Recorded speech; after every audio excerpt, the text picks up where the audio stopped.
ప్రతి ఒక్కరూ మిస్టేక్స్ చేస్తూ ఉంటారు. కానీ కొంతమంది చేసే మిస్టేక్స్ అనేవి చాలా చిన్నగా అనిపిస్తూ ఉంటాయి. కానీ కొంతమంది చేసే మిస్టేక్స్ మాత్రం చాలా అంటే చాలా కాస్ట్లీ మిస్టేక్స్గా మారిపోతూ ఉంటాయి. సో అలాగే ఈ ప్రపంచవ్యాప్తంగా కొంతమంది చేసిన కొన్ని కాస్ట్లీయెస్ట్ మిస్టేక్స్ గురించి ఇప్పుడు ఈ వీడియోలో తెలుసుకుందాం.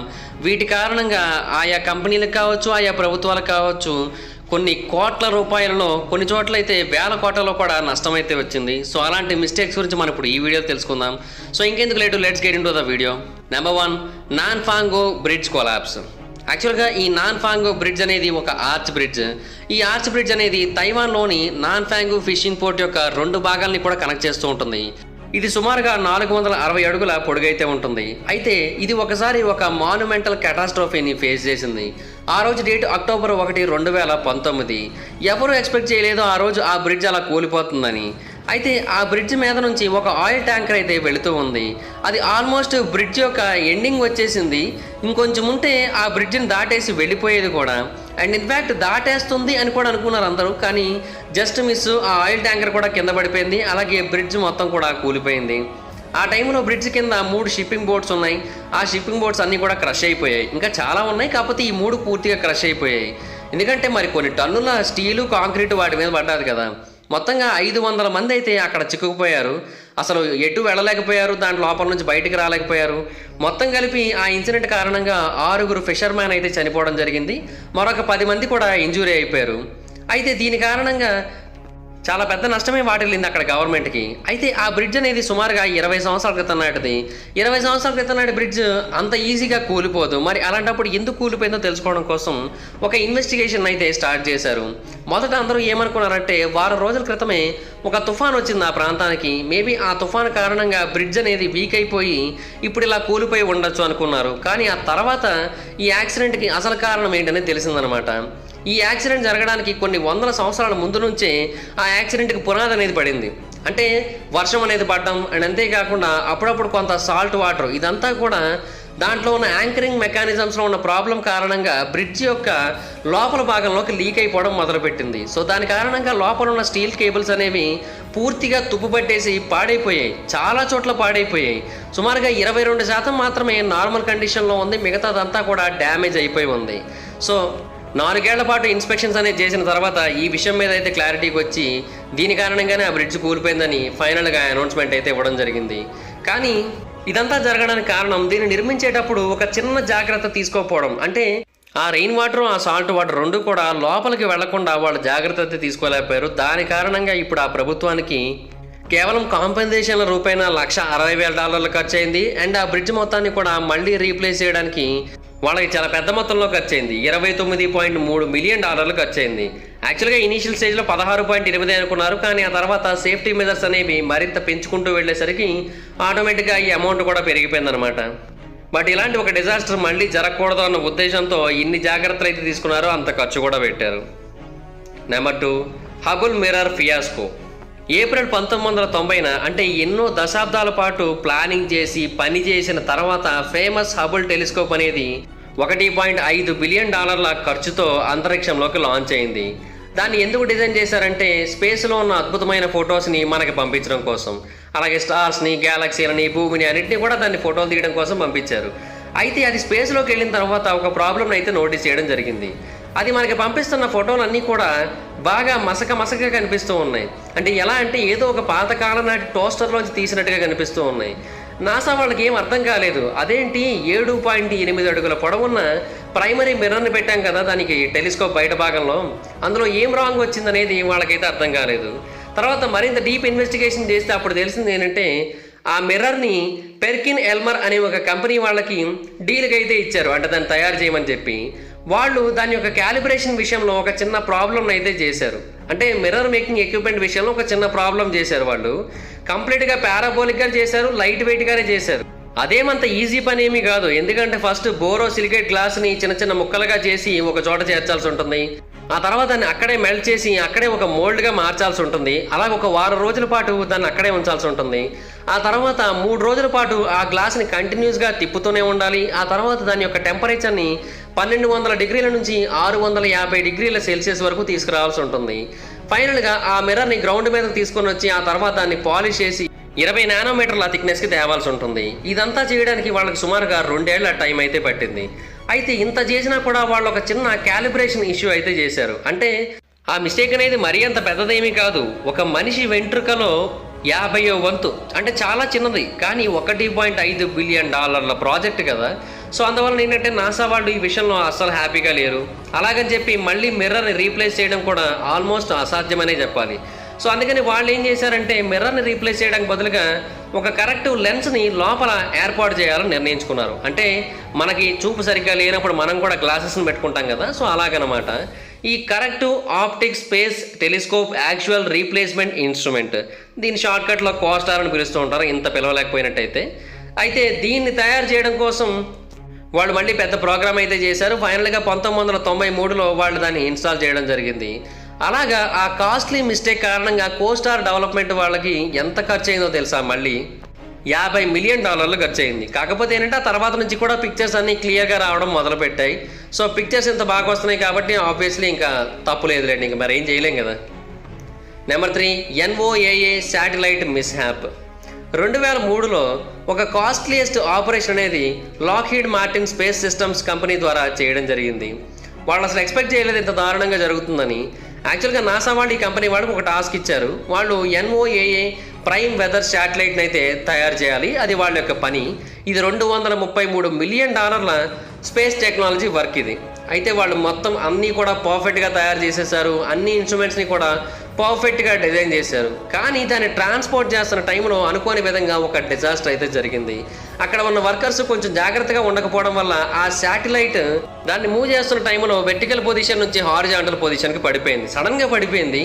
సో 3 అడుగుల ఎత్తు నుంచి అది పడిపోవడం వల్ల మొత్తం డ్యామేజ్ అయిపోయింది. ఆ శాటిలైట్ లోపల ఎన్నో డెలికేట్ సిస్టమ్స్ ఉన్నాయి, అవన్నీ కూడా సివియర్గా డ్యామేజ్ అయిపోయాయి. అసలు ఏమైందో తెలుసుకోవడానికి నాసా వాళ్ళు ఒక పూర్తి ఎంక్వైరీని అయితే వేయడం జరిగింది. అప్పుడు వాళ్ళకి తెలిసిన విషయం ఏంటంటే అక్కడ ఉన్న టెక్నీషియన్స్ అలాగే ఇంజనీర్స్ ఏ మిస్టేక్ అయితే చేయలేదు, కానీ ఒకే ఒక వ్యక్తి మాత్రం ఒక మిస్టేక్ అయితే చేశాడు. అదేంటంటే ఫ్యాకల్టీలో బోల్ట్ ఆపరేటర్గా వర్క్ చేస్తున్నాడు ఆయన ఏం చేశాడంటే ఒక ప్యానల్ ఉంటుంది, ఆ ప్యానల్ మీద దీన్ని మూవ్ చేశారు. ఆ ప్యానల్కున్న మొత్తం 24 బోల్ట్లని కూడా తీసేశాడు, అంటే దాని మీదగా మూవ్ చేస్తారని తెలియక. అయితే ఎవరైతే దాని మీద ప్లేస్ చేశారో వాళ్ళు కూడా చూసుకోకుండా దీన్ని మూవ్ చేసేసారు ఈ శాటిలైట్ని. సో సడన్గా కొంత డిస్టెన్స్ వెళ్ళిన తర్వాత శాటిలైట్ అనేది ఊగడం మొదలుపెట్టింది అండ్ ఫైనల్గా అది కింద పడిపోయింది. అలాగే $233 మిలియన్ శాటిలైట్ అనేది 3 సెకండ్లలో.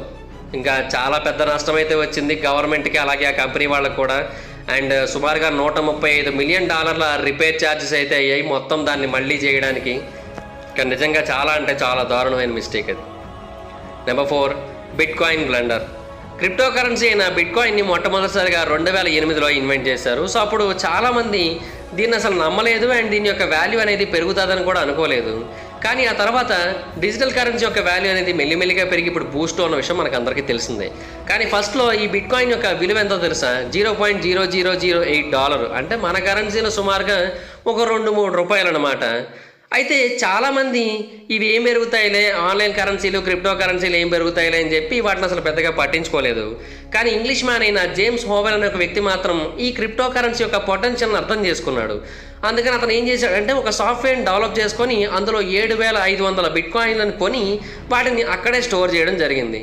అయితే ఆ తర్వాత ఏంటంటే 2010లో బిట్కాయిన్ యొక్క వాల్యూ కొంచెం పెరిగింది. అప్పుడు దాని వాల్యూ $600 అయితే చేరుకుంది. సో అప్పుడు ఏంటంటే అతను తన కాయిన్స్ అన్నింటినీ కూడా ఎక్కడైనా ఒక చోట జాగ్రత్తగా దాచాలన్న ఉద్దేశంతో ఒక హార్డ్ డ్రైవ్లో దాచాడు. అయితే దురదృష్టవశాత్తు 2013లో అతను యాక్సిడెంటల్గా హార్డ్ డ్రైవ్ని ఎక్కడో పారేశాడు. అయితే ఆ హార్డ్ డ్రైవ్ అనేది తర్వాత అత్యంత కాస్ట్లీయెస్ట్ మిస్టేక్గా మారుతుందని అతను కూడా ఎక్స్పెక్ట్ చేస్తున్నాడు. 2013లో బిట్కాయిన్ బూమ్ అనేది నిజంగా స్టార్ట్ అయిందని చెప్పుకోవాలి. అప్పుడు బిట్కాయిన్ యొక్క వాల్యూ అనేది ఎంత చేరుకుందో తెలుసా? ఒక్కొక్కటి $220 చేరుకుంది. అంటే అప్పుడు జేమ్స్ దగ్గర ఉన్న మొత్తం అన్ని బిట్కాయిన్స్ యొక్క వాల్యూ సుమారుగా $1.65 మిలియన్. అప్పుడు అతను రియలైజ్ అయ్యాడు అతను చేసిన పెద్ద మిస్టేక్ ఏంటి అనేది.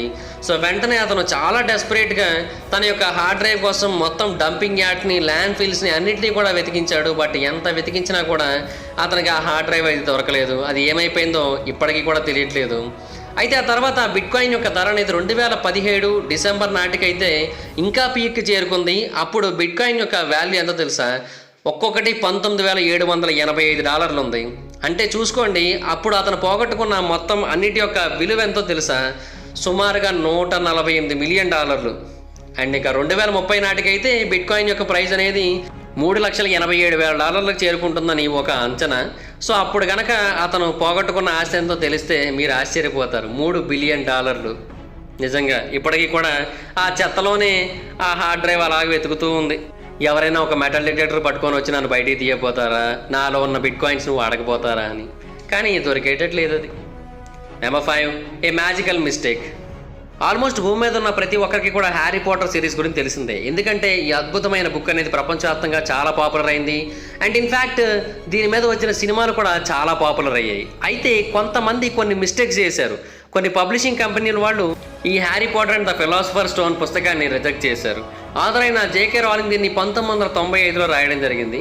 ఆమె 5 ఏళ్లు కష్టపడి దీన్ని రాసింది. అయితే ఆ తర్వాత ఈమెకు తెలిసిన వాళ్ళు చాలా పబ్లిషింగ్ కంపెనీ చుట్టూ తిరిగారు. చాలా చోట్ల ఎలాగైనా సరే దీన్ని ప్రింట్ వేయించడానికి ట్రై చేశారు. కానీ సుమారుగా 12 కంపెనీలు దీన్ని రిజెక్ట్ చేయడం జరిగింది. అయితే ఫైనల్గా ఒక కంపెనీ వాళ్ళు దీన్ని యాక్సెప్ట్ చేశారు. ఆ కంపెనీ పేరు బ్లూమ్స్బరీ. వాళ్ళు కూడా ఇనీషియల్గా ఎక్కువ కాపీలు ఏమి ప్రింట్ చేయలేదు, 500 కాపీలు మాత్రమే ప్రింట్ చేశారు. కానీ 1997 నాటికి ఆ పుస్తకానికి ఉన్న డిమాండ్ను దృష్టిలో పెట్టుకొని 70,000 కాపీలు అయితే ప్రింట్ చేయడం జరిగింది. అండ్ ఆ తర్వాత ఈ పుస్తకాన్ని సినిమాగా మార్చిన తర్వాత ఇది ఇంకా పాపులర్ అయిపోయింది. సో అప్పుడు మరింత మంది ఈ పుస్తకాన్ని కొనుక్కోవడం మొదలుపెట్టారు. 2019 నాటికి ఇది 500 మిలియన్ పుస్తకాన్ని సేల్ చేసుకుంది. సో అలాగే ఎంటైర్ హ్యారీ పాటర్ ఫ్రాంచైజ్ అనేది నిజంగా చాలా డబ్బును తెచ్చిపెట్టింది ఆ కంపెనీకి, అలాగే ఆథర్కి కూడా. సుమారుగా $25 బిలియన్ లాభం అయితే వచ్చింది. సో ఆ కంపెనీ వాళ్ళు అయితే చాలా లాభపడ్డారు. కానీ ఎవరైతే దీన్ని రిజెక్ట్ చేశారో వాళ్ళు మాత్రం చాలా బాధపడుతూ ఉంటారు నాకు తెలిసి. యాక్చువల్గా ఈ కంపెనీ అంతకుముందు కొంచెం నష్టాల్లో ఉండేది. కానీ ఎప్పుడైతే ఈ హ్యారీ పాటర్ సిరీస్ వచ్చిందో అప్పటి నుంచి ఈ కంపెనీ లాభాల బాటలోనే పట్టింది. అందుకు 2020లో ప్రపంచం మొత్తం ఇంట్లోనే ఉంది కదా. బట్ ఆ టైంలో కూడా ఈ కంపెనీ వాళ్ళు $162 మిలియన్ డబ్బునైతే సంపాదించారు. అంటే సుమారుగా $200 మిలియన్ అయితే సంపాదించారు. సో ఆ 12 పబ్లిషర్ కంపెనీలు నాకు తెలిసి ఓ మూలకు వచ్చి ఏడుస్తూ ఉంటాయి, ఎందుకు రిజెక్ట్ చేసేవారా బాబు అని చెప్పి. నెంబర్ 6, గోల్డెన్ రేర్ రెక్. ఆ రోజు సమయం 2 గంటలు అవుతుంది తెల్లవారుజామున, సెప్టెంబర్ 8, 2019 ఆ రోజు డేట్.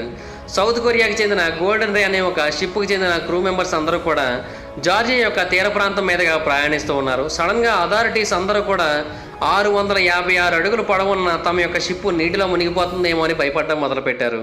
ఎందుకంటే ఇది ఒక ట్రాన్స్పోర్ట్ షిప్ అండ్ అంతేకాకుండా చాలా బరువైన షిప్ కూడా. సడన్గా ఇది అటు ఇటు విపరీతంగా ఊగిపోవడం మొదలుపెట్టింది. దీన్ని బ్యాలెన్స్ చేయడానికి, దీన్ని హ్యాండిల్ చేయడానికి చాలా వరకు ప్రయత్నించారు.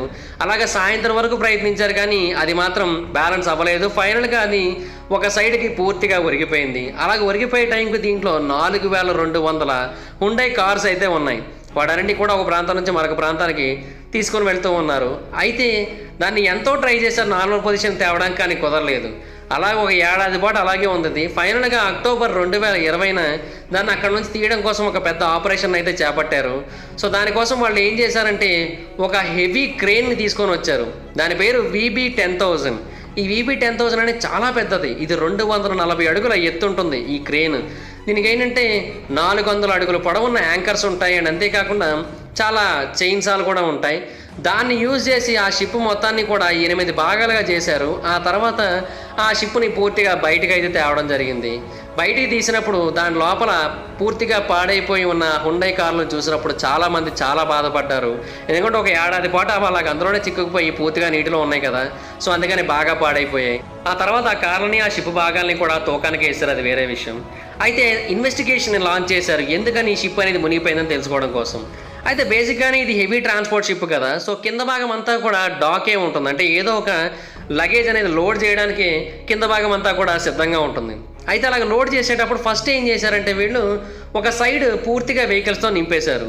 సో ఆ టైంలో చాలా ఎక్కువ లోడ్ అయితే పడిపోయింది షిప్ యొక్క ఒక భాగంలో.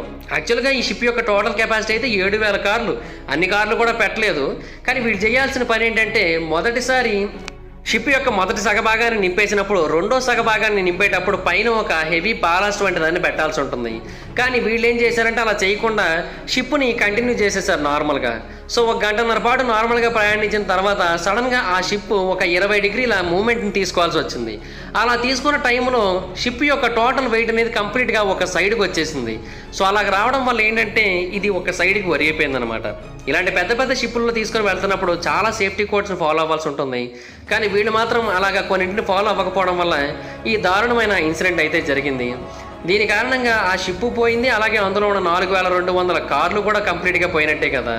అండ్ ఇంకోటి ఏంటంటే ఈ సంఘటన కారణంగా ఇన్సూరెన్స్ క్లెయిమ్స్ ఎంత వచ్చాయో తెలుసా? ఇన్సూరెన్స్ కంపెనీలకి $400 మిలియన్ వచ్చాయి. అంటే అంత పెద్ద నష్టం వచ్చింది ఇన్సూరెన్స్ కంపెనీలకి. అండ్ ఇది కాకుండా దీన్ని మళ్ళీ తీయించడానికి కూడా చాలా కష్టపడాల్సి వచ్చింది. ఇలాగ చాలా ప్రాబ్లమ్స్ వచ్చాయి. Number 6, crab like catastrophe. యాక్చువల్గా చాలామందికి క్రాబ్ అంటే ఇష్టం, మరి ముఖ్యంగా అమెరికన్స్కి క్రాబ్ అంటే చాలా ఇష్టం. ఎందుకంటే ఈ క్రాబ్ అనేది చాలా సాఫ్ట్గా ఉంటుంది, అలాగే చాలా టెండర్గా ఉంటుంది కూడా మీట్. సో చాలామంది ఎక్కువ అమౌంట్ని పే చేసైనా సరే ఈ క్రాబ్స్ని తినడానికి ఇష్టపడుతూ ఉంటారు. అయితే సీ ఫుడ్ రెస్టారెంట్ అయిన రెడ్ లాబ్స్టర్ అనే ఒక చైన్ కంపెనీ ఉంది. ఈ కంపెనీ వాళ్ళు ఏంటంటే 2003లో చాలా పాపులర్ అండ్ చాలా పెద్ద సంస్థ కూడా. అయితే వాళ్ళు ఒక ఆఫర్ని పెట్టి ప్రజలందరినీ కూడా తమ వైపు తిప్పుకోవాలనుకున్నారు. ఆ ఆఫర్ పేరు ఏంటంటే all you can eat crab promotion. దీంట్లో భాగంగా కస్టమర్స్ $22.99 పే చేసినట్టయితే వాళ్ళు ఎంతైనా సరే క్రాబ్ ఫుడ్ని తినొచ్చు. యాక్చువల్గా హోటల్ వాళ్ళు ఏమైనా అంచనా వేసుకున్నారంటే వాళ్ళు నార్మల్గా క్రాబ్ని $14.99 అమ్ముతూ ఉంటారు. సో ఒకవేళ వాళ్ళు 2 తిన్నా కూడా వీళ్ళకి లాభమే వస్తుంది, ఎందుకంటే ఎక్కువ సేల్స్ అవుతూ ఉంటాయి కాబట్టి అనుకున్నారు వాళ్ళు. కాకపోతే ఇక్కడ ప్రాబ్లం ఏంటంటే వాళ్ళు ఊహించిందంతా కూడా రాంగ్ అయిపోయింది. బేసిక్గా ప్రజలందరూ కూడా $22.99 పే చేసి క్రాబ్స్ని తెగ తినడానికి వస్తున్నారు. ఎందుకంటే అక్కడ స్నో క్రాబ్ అనేది ఒకటి దొరుకుతుంది, అది చాలా అంటే చాలా టేస్టీగా ఉంటుంది. సో వీళ్ళు ఊహించిన దానికంటే ఎక్కువ తినడం మొదలుపెట్టారు. వీళ్ళు 2 ప్లేట్లే తింటారనుకున్నారు, కానీ కస్టమర్లు మాత్రం 4 ప్లేట్లు తినడం మొదలుపెట్టారు. అంటే 4 ప్లేట్లు అంటే $14.99 అంటే సుమారుగా $60 వరకు ఒక్కొక్కరు తినేస్తున్నారనమాట. అండ్ ఇంకోటి ఏంటంటే ఈ క్రాబ్ మీట్ అనేది చాలా చిన్నగా ఉంటుంది కదా. సో అందువలన ఎంత ఎక్కువ తిన్నా కూడా వాళ్ళ కడుపు నిండినట్టు అనిపించట్లే. సో అందువలన వాళ్ళు కూడా ఎక్కువగా తినేయగలుగుతున్నారు. చిన్న పిల్లలు కూడా ఎక్కువగానే తిన్నారు. అండ్ ఇంకోటి ఏంటంటే వాళ్ళు ఎంతసేపు అయినా కూడా రెస్టారెంట్లో ఉండొచ్చు, వాళ్ళ టైం లిమిట్ ఏమీ పెట్టలేదు. సో అందువలన వాళ్ళు ఎక్కువసేపు అక్కడే ఉంటూ వాళ్ళ యొక్క డబ్బులకి డబల్ ట్రిపుల్ కూడా తింటూ గడపడం మొదలుపెట్టారు. అయితే ఇదే టైంలో కంపెనీ వాళ్ళకి మరొక ప్రాబ్లం కూడా ఎదురైంది. అదేంటో తెలుసా? వీళ్ళ దగ్గర క్రాబ్ సేల్స్ అనేవి విపరీతంగా పెరుగుతున్నాయి. అంటే క్రాబ్స్కి విపరీతంగా డిమాండ్ అనేది వస్తూ ఉంది కదా. సో ఈ డిమాండ్ని దృష్టిలో పెట్టుకొని ఎవరైతే ఈ క్రాబ్స్ని ఇంపోర్ట్ చేస్తూ ఉంటారో వాళ్ళు రేట్లు పెంచేశారు. సో వీళ్ళు ఏంటంటే క్రాబ్స్ని కూడా ఎక్కువ ధర పెట్టి కొనుక్కోవాల్సి వచ్చింది, ఎందుకంటే ప్రమోషన్ని కంటిన్యూ చేయాలి కాబట్టి. సో ఆ స్నో క్రాబ్స్ని ఎక్కువ ధర కొనుక్కొని వీళ్ళకేమో తక్కువ ధరకి ఎక్కువ క్రాబ్స్ని ఇచ్చేస్తూ ఉంటే వాళ్ళకి చాలా పెద్ద మొత్తంలో నష్టాలు రావడం మొదలుపెట్టాయి. సో కేవలం 3 నెలల్లోనే వాళ్ళకి $33 లక్షల నష్టం అయితే వచ్చింది. సో దీన్ని చూసిన తర్వాత వాళ్ళు ఇంకా ఆ డీల్ని కంప్లీట్గా ఆపేయాలని నిర్ణయించుకున్నారు. కానీ ఈలోపు ఏం జరిగిందంటే వాల్ స్ట్రీట్ వాళ్ళు వీళ్ళ యొక్క మిస్మేనేజ్మెంట్ మిస్టేక్ని దృష్టిలో పెట్టుకొని ఆ కంపెనీ యొక్క వాల్యూని, స్టాక్ ప్రైస్ని కూడా డౌన్ గ్రేడ్ చేసేయడం జరిగింది. అలాగా ఆ కంపెనీకి $400 మిలియన్ నష్టం అయితే వచ్చింది, ఎందుకంటే ఆ కంపెనీ దాని వాల్యూని కోల్పోయింది కాబట్టి అంతవరకు. సో అమెరికన్ల యొక్క ఆకలిని ఎప్పుడు కూడా తక్కువ అంచనా వేయకూడదని చెప్పి ఆ తర్వాత చాలామంది ఈ కంపెనీ మీద జోక్స్ అయితే వేయడం జరిగింది. Number 7, ఆరియానే 5 flight 501. యాక్చువల్గా జూన్ 4, 1996న యూరోపియన్ స్పేస్ ఏజెన్సీ చరిత్రలో ఒక బ్లాక్ డే లేదంటే డార్క్ డే అని చెప్పుకోవాలి. వాళ్ళు ఆ రోజు ఒక అన్మాన్డ్ రాకెట్ని స్పేస్లోకి లాంచ్ చేయాలనుకున్నారు. దాని పేరు ఆరియానా 5. యాక్చువల్గా అంతకుముందు ఆరియానా 4 అనేది కూడా స్పేస్లోకి వెళ్ళింది, ఇది సక్సెస్ అయింది కూడా. అండ్ ఇన్ఫ్యాక్ట్ ఈ ఆరియానా 5లో 4 అద్భుతమైన ఎక్స్పెన్సివ్ శాటిలైట్స్ కూడా ఉన్నాయి.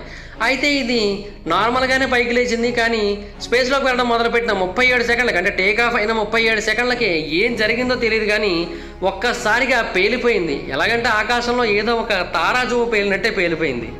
అప్పటికి ఇది కేవలం భూమి నుంచి 2.3 మైళ్ళు అంటే 3.7 కిలోమీటర్ల ఎత్తుకు మాత్రమే చేరుకుంది, కానీ స్పీడ్ మాత్రం ఎక్కువగానే అందుకుంది. అయితే ఏం జరిగిందో తెలియదు, కానీ లోపల ఉన్న సెల్ఫ్ డిస్ట్రక్టివ్ బటన్ అనేది యాక్టివేట్ అయిపోయింది. సో రాకెట్ పేలిపోయింది, అలాగే దాంతో పాటు ఉన్న మొత్తం 4 శాటిలైట్స్ కూడా కంప్లీట్గా పేలిపోయాయి. ఏ మాత్రం రికవర్ చేసుకోవడానికి వీలుడైనంతగా కేవలం మంట, డస్ట్ మాత్రమే కనబడింది అక్కడ. యూరోపియన్స్ అయితే నిజంగా చాలా ఆశ్చర్యపోయారు, అసలు ఏం జరిగిందో ఎవరికీ అర్థం కాలేదు. అయితే తర్వాత దీనికి సంబంధించిన ఇన్వెస్టిగేషన్ అయితే చేపట్టడం మొదలుపెట్టారు. అప్పుడు తెలిసిన విషయం ఏంటంటే ఒక చిన్న కోడింగ్ ఎర్రర్ కారణంగా ఇంతటి ప్రమాదం అయితే జరిగిందని అర్థమైంది. ఆరియానా 5లో ఏం చేశారంటే ఆరియానా 4లో ఏ సాఫ్ట్వేర్ అయితే ఉపయోగించారో సేమ్ అదే సాఫ్ట్వేర్ని ఉపయోగించారు, ఏ కోడ్ని అయితే ఉపయోగించారో సేమ్ అదే కోడ్ని ఉపయోగించారు. అయితే ఈ ఇంజన్స్లో ఒక బగ్ ఉంది, ఎందుకంటే ఇవి కొంచెం హెవీ ఇంజన్స్ ఆరియానా 4తో పోల్చినట్టయితే. సో వీటికి సేమ్ కోడింగ్ సరిపోలేదు. సో ఇవి అంతరిక్షంలోకి ఎగరడం మొదలుపెట్టిన తర్వాత అవి హ్యాండిల్ చేయలేకపోయాయి వాటికి ఇచ్చిన మెజర్మెంట్స్ని. సో అందువల్ల ఏమైందంటే లోపల ఉన్న ఆల్టిట్యూడ్ సిస్టమ్స్, అలాగే గైడెన్స్ సిస్టమ్స్, అలాగే బ్యాకప్స్ ఇవన్నీ కూడా రాకెట్ని కొంచెం వంచేసాయి. అండ్ ఆ టైంలో ఇది విపరీతమైన ఎలక్ట్రికల్ షాక్కి గురైంది. సో అప్పుడు ఆటోమేటిక్గా దాని లోపల ఉన్న సెల్ఫ్ డిస్ట్రక్టివ్ సీక్వెన్స్ అనేది యాక్టివేట్ అయిపోయింది అండ్ అది కంప్లీట్గా పేలిపోయింది. సో ఒక చిన్న గ్లిచ్ కారణంగా యూరోపియన్ స్పేస్ ఏజెన్సీకి $500 మిలియన్ ఖర్చు అయింది. అండ్ అంతేకాకుండా వాళ్ళ యొక్క అద్భుతమైన అలాగే ఎక్స్పెన్సివ్ కార్గో కూడా కంప్లీట్గా నాశనం అయిపోయింది. దానికి మళ్ళీ చాలా టైం టేకన్ కూడా వాటిని మళ్ళీ తయారు చేయడానికి. సో ఒక మిస్టేక్ అనేది నిజంగా చాలా నష్టాన్ని తీసుకొస్తూ ఉంటుంది. B2 బమ్మర్ నెంబర్ గుర్తులేదు, అందుకే నెంబర్ చెప్పట్లేదు. యాక్చువల్గా ఏవియేషన్ యాక్సిడెంట్స్ విషయానికి వచ్చినట్టయితే చాలా యాక్సిడెంట్స్ జరుగుతూ ఉంటాయి, కానీ 2008లో జరిగిన ఈ యాక్సిడెంట్ మాత్రం చాలా కాస్ట్లీయెస్ట్ యాక్సిడెంట్ అని చెప్పుకోవాలి. దీని పూర్తి పేరు B2 spirit stealth bomber.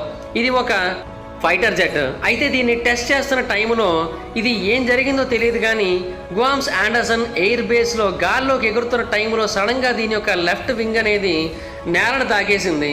So వెంటనే దాంట్లో ఉన్న పైలట్స్ ఇద్దరు కూడా కాక్పిట్ రూఫ్ ద్వారా బయటకు వచ్చేసారు. అంటే వాళ్ళ దగ్గర ఉన్న పారాచూట్ను ఉపయోగించుకొని బయటకు వచ్చేసారు. వాళ్ళు బయటకు వచ్చిన కొన్ని సెకండ్ల తర్వాత అది చాలా పెద్ద సౌండ్ అయితే చేస్తూ కంప్లీట్గా పేలిపోయింది. తర్వాత ఇన్వెస్టిగేషన్ చేపట్టడం మొదలుపెట్టారు, ఎందుకు ఇలా జరిగిందో తెలుసుకోవడానికి, ఈ హైటెక్ బాంబర్ అనేది ఎందుకు పేలిపోయింది అనేది తెలుసుకోవడానికి. అప్పుడు తెలిసిన విషయం ఏంటంటే బేసిక్గా ఈ ప్లేన్ బయలుదేరడానికి ముందు దీని యొక్క సెన్సార్ డేటాను రికార్డ్ చేశారు. అయితే అంతకు ముందే హెవీ రెయిన్ కారణంగా సెన్సార్లు అన్నీ కూడా బాగా మంచుతోని అలాగే వాటర్తోని కూడా పేరుకుపోయాయి. సో ఆ టైంలో వీటి యొక్క సెన్సార్ డేటాని తీసుకోవడం వల్ల ఎయిర్ ప్రెషర్ రీడింగ్స్ అనేవి కొంచెం తప్పు వచ్చాయి, అనుకున్న దానికంటే కొంచెం ఎక్కువ వచ్చాయి. సో అప్పుడు వాళ్ళు ఏం చేశారంటే, ఓకే ఇంత ప్రెషర్ వస్తుంది కాబట్టి మనం నార్మల్గా కనుక ట్రావెల్ చేసినట్టయితే మేబీ విమానంకి కొంచెం ప్రాబ్లం వచ్చే అవకాశం ఉంది, టర్బులెన్స్ కూడా ఎక్కువ వచ్చే అవకాశం ఉంది, కాబట్టి మనం తక్కువ స్పీడ్లో ఉన్నప్పుడే దీన్ని ఎగరేద్దాం అనుకున్నారు. అయితే విమానాన్ని స్టార్ట్ చేయడానికి ముందు పైలట్స్ సెన్సరీ హీటర్స్ను ఆన్ చేశారు. సో దాని మీద ఉన్న వాటర్ అంతా కూడా ఎవాపరేట్ అయిపోయింది. అప్పుడు రేటింగ్స్ అన్ని కూడా నార్మల్గా పనిచేయడం మొదలుపెట్టాయి. కానీ ఈ విషయం పైలట్స్కి తెలియదు కదా, వాళ్ళ దగ్గర ఉన్నదంతా కూడా ఇన్కరెక్ట్ డేటా. వాళ్ళ కంప్యూటర్లో ఏం చూపిస్తే అదే చేస్తారు. కాబట్టి ఆ పైలట్స్ ఏం చేశారంటే 153 మైళ్ళ వేగంలో, అంటే 246 కిలోమీటర్ల వేగంలో ఉన్నప్పుడే విమానాన్ని గాల్లోకి ఎగరడానికి ట్రై చేశారు. కానీ నిజానికి దానికి అవసరమైన వేగం ఎంతో తెలుసా? 166 మైళ్ళు, అంటే 267 కిలోమీటర్ల వేగం అయితే అవసరం అవుతూ ఉంటుంది. సో తక్కువ స్పీడ్లో ఉన్నప్పుడే దీన్ని పైకి ఎగరేయడం వల్ల వాళ్ళకి ప్రాబ్లం అయితే వచ్చింది. అండ్ విమానం సడన్గా షార్ప్గా ఒక 30 degrees పిచ్ని అయితే తీసుకుంది. అండ్ ఆ తర్వాత మళ్ళీ సడన్గా కిందకి దిగిపోవడం మొదలుపెట్టింది. అండ్ ఒక సైడ్కి వంగిపోవడం కూడా స్టార్ట్ అయింది. దీన్ని చూసిన తర్వాత పైలట్స్ ఇద్దరు కూడా ఇమీడియట్గా దాని లోపల నుంచి దూకేశారు. వాళ్ళు సేవ్ అయ్యారు, బట్ విమానం అయితే మాత్రం కంప్లీట్గా పేలిపోయింది. సో ఒక రాంగ్ డెసిషన్ కారణంగా చాలా పెద్ద నష్టం అయితే వాటిల్లింది వాళ్ళకి. అండ్ ఆ నష్టం విలువ ఎంతో తెలుసా? $1.4 బిలియన్. నిజంగా చాలా అంటే చాలా కాస్ట్లీ ఇది.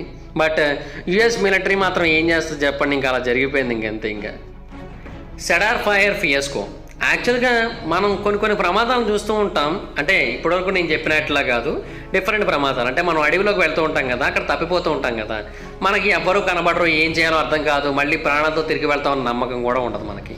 సెర్గియో మార్టినేజ్ అనే ఒక వ్యక్తి ఉన్నాడు. సేమ్ అతను కూడా ఇలాగే సదరన్ కాలిఫోర్నియాలోని అడవుల్లోకి వెళ్ళి తప్పిపోయాడు. అప్పుడు అక్టోబర్ 2003 నడుస్తూ ఉంది. అతని జీవితం మీద ఆశలు అయితే కంప్లీట్గా పోయాయి, ఇంకా అక్కడే చనిపోతాడు అనుకున్నాడు. అయితే సడన్గా గాలిలో కొన్ని రెస్క్యూ హెలికాప్టర్స్ అనేవి ఎగురుతూ ఉండడానికి అతను అబ్జర్వ్ చేశాడు. వాటిని ఎలాగైనా సరే తన వైపు డైవర్ట్ చేయాలనుకున్నాడు, కానీ ఎంత అరిచినా కూడా వాళ్ళకి వినిపించట్లేదు.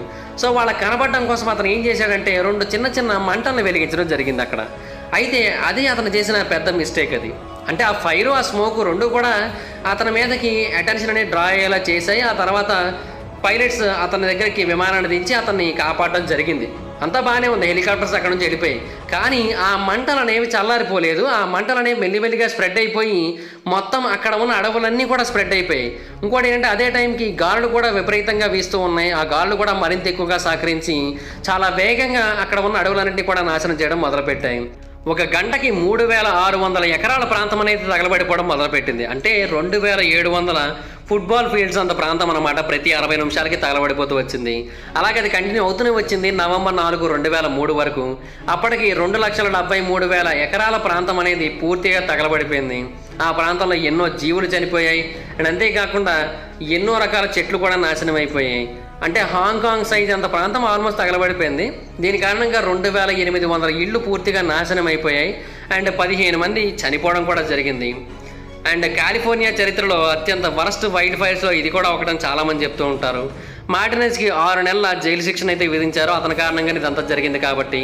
అండ్ ఆ తర్వాత 960 గంటల పాటు మొక్కలు నాటే కార్యక్రమంలో అతను పనిచేయాల్సి ఉంటుంది నాన్ స్టాప్గా.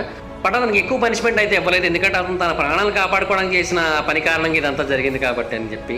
అయితే గవర్నమెంట్కి మాత్రం ఇన్సూరెన్స్ లాసెస్ $1 బిలియన్ వచ్చింది. అండ్ అంతేకాకుండా మొత్తం అన్ని కాంపెన్సేషన్స్ కలిపి చూసుకున్నట్టయితే $1.48 బిలియన్ నష్టం అయితే వాటిల్లింది ఆ రోజు. The Kursk catastrophe. యాక్చువల్గా సబ్మెరైన్స్కి సంబంధించి మనం చాలా రకాల యాక్సిడెంట్స్ అయితే చూస్తూ ఉంటాం. అయితే 2000 సంవత్సరంలో రష్యా చరిత్రలో ఒక వరస్ట్ సబ్మెరైన్ యాక్సిడెంట్ అయితే జరిగింది. అండ్ దాని కారణంగా చాలా పెద్ద నష్టం అయితే వాటిల్లింది.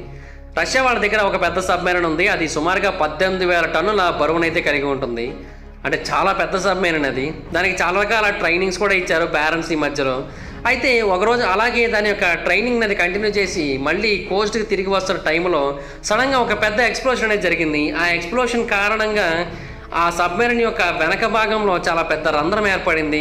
అండ్ అంతేకాకుండా వాటర్ కూడా చాలా ఎక్కువగా లోపలికి వచ్చేయడం మొదలుపెట్టింది. ఇది అసలే 508 అడుగుల పొడుగున్న సబ్మెరైన్ అది. సో ఆ బ్లాస్ట్ కారణంగా వాటర్ని లోపలికి వచ్చేసి దాన్ని పూర్తిగా నీటిలో ముంచేసింది. 350 అడుగుల లోతుకి వెళ్ళి ఇది మునిగిపోయింది. మొత్తం 118 మంది క్రూ మెంబర్స్, అందులో 23 మంది మొదట తప్పించుకున్నప్పటికీ కూడా ఆ తర్వాత అది పూర్తిగా నీటిలో మునిగిపోవడంతో అక్కడ నుంచి తప్పించుకోలేక వాళ్ళు కూడా చనిపోవడం జరిగింది. చాలా ట్రై చేశారు వాళ్ళని కాపాడడానికి, కానీ ఏవి కుదరలేదు. అయితే ఏం జరిగిందో తెలుసుకోవడానికి ఇన్వెస్టిగేషన్ అయితే స్టార్ట్ చేశారు. మొదట అందరూ ఏమనుకున్నారంటే మేబీ వేరే ఏదైనా సబ్మెరైన్ వచ్చి దీన్ని కుదరడం వల్ల ఇది పేలిపోయి మునిగిపోయింది అనుకున్నారు. ఆ తర్వాత ఏమో ఫారెన్ సబ్మెరైన్ వాళ్ళు నీటి లోపల కొన్ని బాంబ్స్ అనేవి వేయడం వల్ల ఇది పేలిపోయి మునిగిపోయింది అనుకున్నారు. కానీ ఆ తర్వాత రష్యన్ నేవీ బోర్డు వాళ్ళు మరొక విషయాన్ని అయితే తెలియజేశారు. అదేంటో తెలుసా? ఆ సబ్మెరైన్లో 6575A ఇది ఒక టార్పిడో. ఈ టార్పిడో అనేది చాలా హెవీ వెయిట్ టార్పిడో. అయితే ఈ టార్పిడో నుంచి బాంబు అనేది బయటకు లీక్ అయిపోయింది. ఇది లీక్ అయిపోవడానికి కారణం ఏంటో తెలుసా? దానికి వెల్డింగ్ అనేది సరిగ్గా చేయలేదు. మిగతా టార్పిడోస్ లాగే ఇది కూడా ఏంటంటే వెల్డింగ్ ద్వారానే అటాచ్ అయి ఉంటుంది. అండ్ దీంట్ లోపల హైడ్రోజన్ పెరాక్సైడ్ అనేది ఉంటుంది. ఇది అండర్ వాటర్ ఫ్యూయల్గా యూజ్ అవుతూ ఉంటుంది. అయితే ఈ కెమికల్ కాంపౌండ్ అనేది చాలా ఎక్స్ప్లోజివ్. ఒకవేళ ఇది కనుక వేరే ఏదైనా ఎలిమెంట్తో కనుక కాంటాక్ట్ అయిందనుకోండి, అప్పుడు ఆటోమేటిక్గా ఇది ఎక్స్ప్లోజ్ అయిపోతూ ఉంటుంది. సో ఇక్కడ ఏం జరిగిందంటే దానికి కాపర్ లైనింగ్ అనేది ఇచ్చారు ఆ టార్పిడో ట్యూబ్స్కి. అయితే అది లీక్ అయింది. ఎప్పుడైతే అది లీక్ అయిందో, దీంతో రియాక్ట్ అయిందో, వెంటనే ఒక బ్లాస్ట్ అయితే జరిగింది. సో ఆ టార్పిడో అనేది బయటికి లీక్ అయిపోయి ఆ సబ్మెరైన్ని అదే పేల్చేసింది. సో ఆ తర్వాత అది పూర్తిగా నీటిలో మునిగిపోయి అందరూ చనిపోయారు. ఆ సబ్మెరైన్ని పూర్తిగా బయటికి తేవడానికి 14 నెలల సమయం అయితే పట్టింది. అండ్ దీనికి మొత్తమైన ఖర్చు $70 మిలియన్. అండ్ ఆ సబ్మెరైన్ కూడా కంప్లీట్గా పోయింది కదా. ఆ సబ్మెరైన్ యొక్క విలువ $1 బిలియన్. అండ్ కేవలం 6 ఏళ్ల క్రితం నాటి సబ్మెరైనే కాబట్టి మొత్తం డబ్బు అంతా కూడా పోయినట్టే. అండ్ ఇంకోటి ఏంటంటే అప్పట్లో దాని విలువ $1 బిలియన్. ఇప్పటి కరెన్సీ ప్రకారం అయితే $1.76 బిలియన్ అంట. సో నెక్స్ట్ టైం ఎప్పుడైనా వెల్డింగ్ చేసేటప్పుడు కొంచెం జాగ్రత్తగా చూసుకోవాల్సి ఉంటుంది, లేదంటే ఇలాంటి ప్రాబ్లమ్స్ అన్నీ కూడా ఎదురయ్యే అవకాశం ఉంటుంది. Deep water Horizon. ఏప్రిల్ 20, 2020న ఒక భారీ ఎక్స్ప్లోషన్ అనేది గల్ఫ్ తీర ప్రాంతాలలో ఉన్న ఒక ఆయిల్ రిగ్ దగ్గర జరిగింది. ఇది కోస్ట్ ఆఫ్ లూజియానాకి 41 కిలోమీటర్ల డిస్టెన్స్లో ఉంటుంది. అయితే ఈ డిజాస్టర్ కారణంగా అక్కడ ఉన్న 11 మంది వర్కర్స్ చనిపోయారు. అలాగే 17 మంది ఇంజురీ కూడా అయ్యారు. అయితే వర్స్ట్ సిచ్యువేషన్ అనేది అప్పుడు వెంటనే జరగలేదు, ఆ తర్వాత జరిగింది. అందులోంచి ఆయిల్ అనేది మొత్తంగా లీక్ అయిపోవడం మొదలుపెట్టింది. అది గల్ఫ్ ఆఫ్ మెక్సికో ప్రాంతం అంతటికి కూడా చేరుకుంది. అలాగే ఒక రోజుకి 60,000 బ్యారెల్ల ఆయిల్ అయితే బయటికి లీక్ అయిపోవడం మొదలుపెట్టింది. అంటే 4 ఒలింపిక్ స్విమ్మింగ్ పూల్స్ అనేవి ప్రతి 24 గంటలకు ఒకసారి ఆయిల్తో నిండిపోతున్నాయి అన్నమాట. ఇది చాలా అంటే చాలా టాక్సిక్. దీని కారణంగా ఎన్నో సముద్రపు జీవులు చనిపోయాయి కూడా. మొత్తంగా అమెరికా తీర ప్రాంతం కూడా 1100 మైళ్ళ వరకు కలుషితం అయిపోయింది. అండ్ వెంటనే దీన్ని ప్రపంచంలోకెల్లా అతిపెద్ద ఆయిల్ స్పిల్గా డిక్లేర్ చేసేయడం కూడా జరిగింది. అండ్ ఎలాగైనా సరే దీని నుంచి కాపాడడానికి చాలా రకాల పనులైతే చేయడం జరిగింది. అయితే అది సరే కానీ ఇంతకీ ప్రాబ్లం అనేది ఎందుకు వచ్చిందో తెలుసుకోవడానికి కొంత ఇన్వెస్టిగేషన్ అయితే చేశారు. సో అప్పుడు ట్రాన్స్ ఓషన్ అనే ఒక ఓషన్ రిగ్ వాళ్ళకి చెందింది కదా ఈ ఆయిల్ రిగ్ అనేది. అంటే వాళ్ళు రెంట్కి తీసుకున్నారు. అంతకుముందు ఇది ఆయిల్ జైంట్ అయిన BP వాళ్ళది. వాళ్ళు ఈ వెల్ని బాగానే ఉంచారు. 5,000 అడుగుల ఎత్తున ఉంచారు. అండ్ కిందన ఉన్న ఆయిల్ మొత్తాన్ని కూడా బాగానే తీసుకుంటున్నారు. అండ్ 18,000 అడుగుల లోతులో ఉన్న ఆయిల్ని కూడా తీయగలిగేలాగా దాని యొక్క కెపాసిటీని అయితే ఏర్పాటు చేయడం జరిగింది. అయితే ఆ టైంలో BP వాళ్ళు ఏంటంటే ఒక కాంట్రాక్ట్ని తీసుకున్నారు. ఆ కాంట్రాక్ట్లో భాగంగా హాలీబర్టన్ అనే ఒక కంపెనీ వాళ్ళని రిక్రూట్ చేసుకోవడం జరిగింది. వాళ్ళని ఎందుకు రిక్రూట్ చేసుకున్నారంటే అక్కడ కింద చిన్న ఆయిల్ లీకేజ్ అనేది జరిగింది. సో టెంపరీగా ఆ ఆయిల్ సప్లైని ఆఫ్ చేయాలి అన్న ఉద్దేశంతో వాళ్ళు అక్కడ ఏదైనా ఒక బ్లాక్ అనేది పెట్టడం కోసం ఈ కంపెనీ వాళ్ళని రిక్రూట్ చేసుకున్నారు. అయితే ఈ కంపెనీ వాళ్ళు ఏం చేశారంటే నైట్రోజన్ ఫోమ్ని అలాగే సిమెంట్ మిక్స్ని కూడా ఉపయోగించి అక్కడ బ్లాక్ చేయాలని నిర్ణయించుకున్నారు. 2 కంపెనీలు వాళ్ళకి తెలుసు ఈ మిక్స్ అనేది అన్స్టేబుల్ అని చెప్పి, అండ్ 4 3 ప్రెషర్ టెస్ట్ అనేవి ఫెయిల్ కూడా అయ్యాయి ఈ మిక్స్ ద్వారా. బట్ అయినా కూడా అది ఇండస్ట్రీ స్టాండర్డ్స్ని మీట్ అవ్వకపోయినా కూడా ఆ కంపెనీ వాళ్ళు దాన్ని పెట్టి నడిపించాలని ఫిక్స్ అయిపోయారు. అప్పుడు వాళ్ళకి తెలియదు కదా ఏదో దారుణం జరుగుతుందని చెప్పి. తర్వాత కొద్ది రోజులకి ఆ న్యాచురల్ గ్యాస్ అలాగే ఆయిల్ కూడా ఆ సిమెంట్ సేల్స్లోంచి లీక్ అయిపోవడం మొదలుపెట్టింది. ఆ తర్వాత పైన ఉన్న ఎమర్జెన్సీ వార్నింగ్ సిగ్నల్స్ కూడా ఫెయిల్ అయిపోయాయి. సో అందువలన అక్కడ పనిచేస్తున్న వాళ్ళకి కూడా ఏమీ అర్థం కాలేదు. సో ఆయిల్ ఏమో డీప్ వాటర్ ద్వారా మొత్తం ట్రావెల్ అయిపోయి రిగ్లోంచి బయటకు వచ్చేసింది, అండ్ బయటకు వచ్చిన వెంటనే ఎక్స్ప్లోజ్ అయిపోయింది. ఆ తర్వాత ఆ రిగ్ మొత్తం కూడా పేలిపోయేలా చేసి తర్వాత అది నీటిలో మునిగిపోయేలా చేసింది. ఆ తర్వాత 2 రోజుల తర్వాత నుంచి కూడా కంప్లీట్గా క్లీనప్ ప్రాసెస్ అయితే మొదలుపెట్టారు. కానీ ఆ క్లీనింగ్ ప్రాసెస్ అనేది 3 ఏళ్ల పాటు అలాగా కంటిన్యూ అవుతూనే వచ్చింది. అండ్ బీపీ సంస్థనైతే ఈ ఇన్సిడెంట్ చాలా దారుణంగా హర్ట్ చేసిందని చెప్పాలి. సుమారుగా $20 బిలియన్ కాంపెన్సేషన్ అయితే వాళ్ళు పే చేయాల్సి వచ్చింది. అండ్ అంతేకాకుండా ఆ తర్వాత ఆ కంపెనీ వాళ్ళు మొత్తం కలిపి $63.4 బిలియన్ నష్టపోయారు. ఎందుకంటే క్లీనప్కి అలాగే రికవరీకి అలాగే లీగల్ కాస్ట్లకి వీటన్నిటికీ కలిపి వాళ్ళు ఇంత పెద్ద మొత్తాన్ని ఖర్చు పెట్టాల్సి వచ్చింది. అందులో యుఎస్ గవర్నమెంటే వాళ్ళకి అతిపెద్ద పెనాల్టీని విధించింది. ఒక కంపెనీ మీద యుఎస్ గవర్నమెంట్ ఇంత పెనాల్టీని విధించడం చరిత్రలో ఇదే మొదటిసారి, ఇదే ఆఖరిసారి కూడా. $20.8 బిలియన్ పెనాల్టీని అయితే కట్టమని చెప్పింది. ఎందుకంటే అంత నష్టాన్ని చేశారు కదా వాళ్ళు. సో అలాగే మొత్తం కలిపి ఆ కంపెనీ వాళ్ళకి $104.2 బిలియన్ నష్టం అయితే వాటిల్లింది, జస్ట్ ఒక మిక్స్ కోసం కక్కుర్తి పడినందుకు. చూసారా, అందుకని క్వాలిటీ వాడాలి ఎప్పుడైనా కూడా. Block buster blunder. Block buster అనే ఒక కంపెనీ వాళ్ళ గురించి మనలో చాలామందికి అసలు తెలియదు, కానీ నెట్ఫ్లిక్స్ అనగానే అందరికీ తెలుస్తూ ఉంటుంది. ఎందుకంటే ఈ నెట్ఫ్లిక్స్ అనేది ఒక ఇంటర్నేషనల్ స్ట్రీమింగ్ కంపెనీ. యాక్చువల్గా ఈ నెట్ఫ్లిక్స్ కంటే ముందు ఈ బ్లాక్ బస్టర్ అనేది తోపు అనమాట. తోపు కూడా కాదు, తోపు తురుము. కానీ ప్రాబ్లం ఏంటంటే నెట్ఫ్లిక్స్ చాలా ఫాస్ట్గా అప్గ్రేడ్ అయింది. నెట్ఫ్లిక్స్ అనేది 1997లో స్టార్ట్ అయింది. అండ్ అంతేకాకుండా ఆన్లైన్లో DVD రెంటల్ స్టోర్ని తీసుకొని వచ్చిన మొట్టమొదటి కంపెనీగా కూడా నిలిచింది.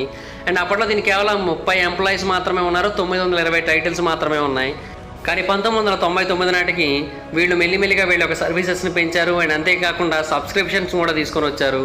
సో మొత్తంగా $30 మిలియన్ వెంచర్ని అయితే వాళ్ళు క్యాచ్ చేయగలిగారు. అలాగా ఈ కంపెనీ బాగా సక్సెస్ అయింది. సో ఆ టైంలో ఈ బ్లాక్ బస్టర్ అనే కంపెనీ వాళ్ళు నెట్ఫ్లిక్స్ దగ్గరకు వచ్చి మీకు $50 మిలియన్ ఇస్తాం, మీ నెట్ఫ్లిక్స్ని మాకు ఇచ్చేసేయండి అన్నారు. కానీ ఈ నెట్ఫ్లిక్స్ వాళ్ళు ఇవ్వలేదు. ఎందుకంటే బ్లాక్ బస్టర్ కూడా పెద్ద సంస్థే.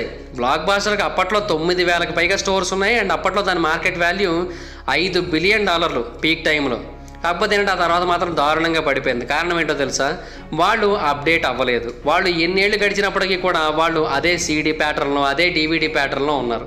వాళ్ళ క్యాసెట్లు DVDలు అమ్ముతూ ఉంటే ఎవరు మాత్రం కొంటారు చెప్పండి. స్మార్ట్ ఫోన్స్ వచ్చి, ల్యాప్టాప్స్ వచ్చి, నెట్ఫ్లిక్స్ లాంటి ఆన్లైన్ స్ట్రీమింగ్ సైట్స్ వచ్చిన తర్వాత అందరూ కూడా వాటికి అలవాటు పడిపోయారు. ఈ బిజినెస్ మోడల్కి వాళ్ళు అడాప్ట్ కాలేకపోయారు. అదే బ్లాక్ బస్టర్ యొక్క మెయిన్ ప్రాబ్లం. 2004 వరకు కూడా బ్లాక్ బస్టర్ ఆన్లైన్ వెబ్సైట్ని స్టార్ట్ చేయలేదంటే మీరు అర్థం చేసుకోవచ్చు. అండ్ అప్పుడు స్టార్ట్ చేసినప్పుడు కూడా వాళ్ళు ఏం చేశారు, ఆన్లైన్ DVD రెంటల్స్ని పెట్టారు. అది కూడా నెట్ఫ్లిక్స్ వాళ్ళతో పోటీ పడడం కోసం.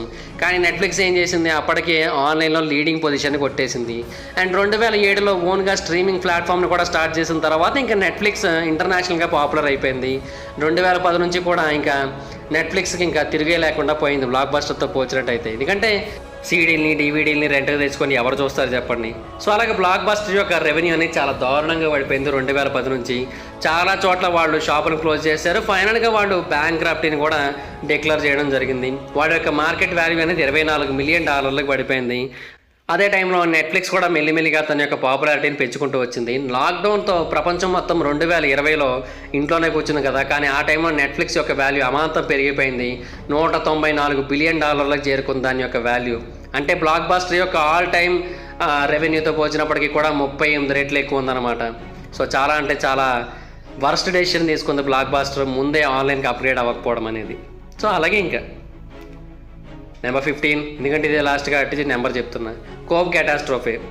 జపాన్లో సునామీలు, భూకంపాలు ఇవన్నీ కూడా చాలా కామన్. ఎందుకంటే అది 4 టెక్టానిక్ ప్లేట్స్ మధ్యలో ఉంటుంది కాబట్టి రెగ్యులర్గా దానికి భూకంపాలు వస్తూ ఉంటాయి. ఎప్పుడోకప్పుడు ఏ ఒకటి పడిపోతూనే ఉంటాయి. అండ్ ఇంకోటి తెలుసా, ప్రతి ఏడాది కూడా 1500కి పైగా భూకంపాలు జపాన్ తాగుతాయంట. 1700 నుంచి ఇప్పటివరకు అలాగే కొనసాగుతూనే వచ్చింది. అండ్ 1700 సంవత్సరాల తర్వాత అయితే మాత్రం 8.6, 9 ఈ తీవ్రతతో చాలా పెద్ద పెద్ద భూకంపాలు అయితే జపాన్ తాకడం మొదలుపెట్టాయి. వాటి కారణంగా చాలా బిల్డింగ్లు కూలిపోవడం, చాలామంది చనిపోవడం ఇవన్నీ కూడా జరిగేవి. సో జపాన్ సిటీ ప్లానర్స్ అలాగే ఇంజనీర్స్ ఏమని అనుకున్నారంటే జపాన్ సిటీలో కన్స్ట్రక్షన్ కంప్లీట్గా అప్గ్రేడ్ చేయాలి, భూకంపాలు వచ్చినా కూడా వాటిని తట్టుకొని నిలబడేలాగా వీటిని రూపొందించాలని నిర్ణయించుకున్నారు. కానీ ట్రాజడీ అనేది మనకు చెప్పిరాదు కదా. ఒకసారి ఒక భూకంపం వచ్చింది. ఆ రోజు డేట్ 1995 జనవరి 17వ తారీఖు తెల్లవారుజామున 5:46 రిక్టర్ స్కేల్ మీద 6.9 తీవ్రతతో భూకంపం అయితే వచ్చింది. ఇది జపాన్లోని వెస్టర్న్ భాగాన్ని తాకింది. ఈ భూకంపం అనేది కేవలం 20 సెకండ్లు మాత్రమే ఉంది, కానీ చేయాల్సిన డ్యామేజ్ మాత్రం చేసేసింది. కోబ్ అనే ఒక నగరం ఉంది. ఆ నగరంలో 1,20,000 ఇల్లులు కంప్లీట్గా డ్యామేజ్ అయిపోయాయి. అందులో కొన్ని అయితే పూర్తిగా కూలిపోయాయి కూడా. అయితే ప్రాబ్లం ఏంటంటే అన్నిటికంటే దారుణంగా ఒక ఎక్స్ప్రెస్ వే కూలిపోయింది. ఈ ఎక్స్ప్రెస్ వే అనేది కోబ్ని అలాగే ఒసాకాని కూడా కనెక్ట్ చేస్తూ ఉంటుంది. ఇది చాలా పెద్ద ఎక్స్ప్రెస్ వే. ఇవన్నీ కూడా సింగిల్ కాంక్రీట్ పిల్లర్స్ మీద ఉండే బ్రిడ్జ్ ఇది. అండ్ అవన్నీ కూడా కంప్లీట్గా కొలాప్స్ అయిపోయాయి. అయితే ఎందుకు ఇది కూలిపోయిందా అని అనుకుంటే ఇది ఇప్పటి కాలం నాటి బ్రిడ్జ్ కాదు, 30 సంవత్సరాల క్రితం నాటి బ్రిడ్జ్ ఇది. సో అందువలన ఏంటంటే అప్పట్లో భూకంపాల తీవ్రతను తట్టుకునేలాగా దీనిలో టెక్నాలజీని అయితే ఉపయోగించలేదు. అయితే దీంట్లో మార్పులు చేయాలనుకుంటూ ఉన్నారు, కానీ ఎంత అనుకుంటున్నప్పటికీ కూడా ఎప్పటికప్పుడు డిలే చేస్తూనే వచ్చారు. అండ్ ఆ డిలే యొక్క పరిణామం ఇప్పుడు మన కళ్ళ ముందైతే చాలా క్లియర్గా కనిపించింది. మొత్తం ఆ బ్రిడ్జ్ అంతా కూడా ఆల్మోస్ట్ కూలిపోయింది. దాని కారణంగా జపాన్ గవర్నమెంట్కి $200 బిలియన్ నష్టం అయితే వాటిల్లిందంట. అండ్ దీన్ని రికవర్ చేయడం కూడా ఆల్మోస్ట్ ఇంపాసిబుల్ అని చెప్పాలి. కాకపోతే ప్రస్తుతానికైతే మాత్రం కోబ్ మళ్ళీ నార్మల్ కండిషన్కి వచ్చేసింది. అండ్ ఆ బ్రిడ్జ్ని మళ్ళీ కట్టారు. అండ్ ఇప్పుడు ఎటువంటి ప్రాబ్లమ్స్ వచ్చినంటే ఎంత పెద్ద భూకంపం వచ్చినా కూడా దానికి ఏమీ కాకుండా దాన్ని చాలా జాగ్రత్తగా కట్టారు. సో ఒకసారి జరిగితే తప్పు, రెండోసారి కూడా జరిగితే ఇంకా మనకంటే వేస్ట్గా ఎవరు ఉండరు కదా. సో అందుకనే వాళ్ళు చాలా జాగ్రత్తలు తీసుకొని దాన్ని మళ్ళీ నిర్మించారు. సో చూశారు కదా చరిత్రలో జరిగిన 15 ఎక్స్పెన్సివ్ మిస్టేక్స్. ఈ వీడియో కానీ మీరు నచ్చినట్లయితే లైక్ చేయండి, ఈ వీడియోని షేర్ చేయండి, మా ఛానల్ సబ్స్క్రైబ్ చేసుకోండి, పక్కనే ఉన్న బెల్ ఐకాన్ క్లిక్ చేయండి. ఈ వీడియోని షేర్ చేయడం మాత్రం మర్చిపోద్దు, ఎందుకంటే షేర్ చేస్తేనే వీడియో గురించి మా ఛానల్ గురించి అందరికీ తెలుస్తుంది. ఒకవేళ మీరు డైరెక్ట్గా ఫాలో అవ్వాలనుకుంటే నా ఇన్స్టాగ్రామ్ ఐడి యొక్క లింక్ కింద డిస్క్రిప్షన్లో ఉంటుంది, దాని మీద క్లిక్ చేసి మీరు నన్ను ఫాలో అవ్వచ్చు. Thank you guys, bye bye.